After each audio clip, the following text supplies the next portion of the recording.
got footage earlier today from when Matt Cardona attacked Rohit Raju and Shira as they arrived at the arena. So Jim Miller's interviewing D'Amore about how he would deal with the issues between Cardona and Raju. Cardona walked up to him and asked for a match with Raju at Victory Road, which D'Amore agreed to. As long as it's the last time, and Cardona stopped attacking people backstage, because D'Amore doesn't like it when people attack each other backstage. Gosh, Mike. Yeah. Gosh, Mike. Didn't a half hour ago he say the exact opposite? Yeah. If he likes you, it's okay. If he doesn't like you that much, not okay, apparently. If you hang out with Don Callis, then you deserve to get your ass beat all the time. If you're trying to punch the guy that needs your girlfriend in the face, hey man, a little too much. Lance Storm brought up a good point. He's like, how is this heat when the match, like, if they have an intergender match, how is it heat on him, on Raju, for doing what he has to do to win the match? Right? There's a huge, if he had just like randomly attacked her with the knee, okay, he brought up a really good point that I didn't think of. Like, if he randomly attacks her with the knee, all right, yeah, heat. But I mean, like, he's trying to win the match, right? And he successfully won the match, and he didn't cheat. Right? Like, he played by the rules in the context of the match that he was in. Yeah. There's like a huge gap in the logic of this. However, I will defend Raju a little bit. His reaction to the victory is where the heat's at. You're right. Him running out of the ring, celebrating like he won the world championship, and then continuing to rub it in his face that his girlfriend got kneed in the face. So I would counter that, Mr. Storm, with that.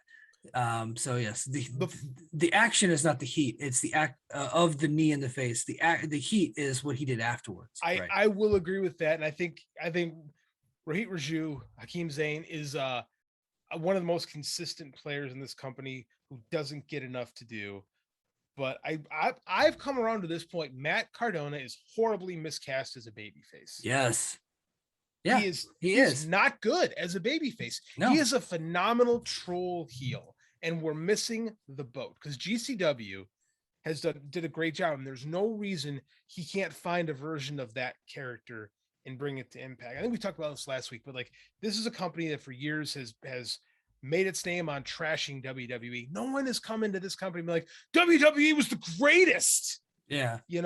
That would be good here. It's I don't know. Mick Foley and ECW, right? Yes, that's exactly what it is. Great call. Like, yes, that would make perfect, and especially Tommy Dreamer right there. He was involved in that whole thing. I don't think Matt Cardona is a great babyface, especially when I've seen what he can do as a heel. Like, he had his little run in WWE as a babyface. He got over like way more than he ever had any business getting over. Absolutely. And in spite of the booking at WWE, they never got behind the guy, but he did absolutely get over. But he was at a certain level, and he never could get past that level. It was also a decade ago. Yeah, but they never switched him heel. They never thought to switch him heel. He was just this lovable undercard babyface who always got his ass kicked, right? And he would occasionally win the big one. So he won the Intercontinental title and a ladder match at WrestleMania in front of his home crowd, right? He would lost it the next day. Lost it the next day. He won the tag team titles at WrestleMania, and I don't know when they lost them, but it wasn't very much longer after. I think it was pretty soon after that. But yeah. So that's what he was there. So switch him.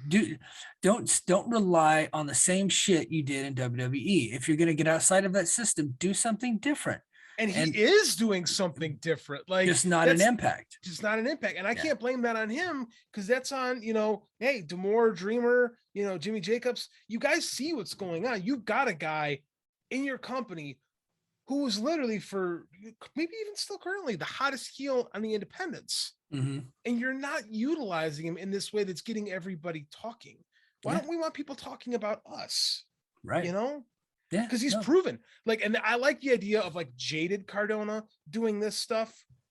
Like, this is why he's different than 25-year-old Cardona. Like, starry-eyed, I'm going to be a WWE main eventer, and it just gets pulled away from him. Like, now he's just bitter and jaded, and is making his own WWE wherever he goes. Like, that would work. It's such a I'll say it's a poor use of the guy, and not pulling into his strengths.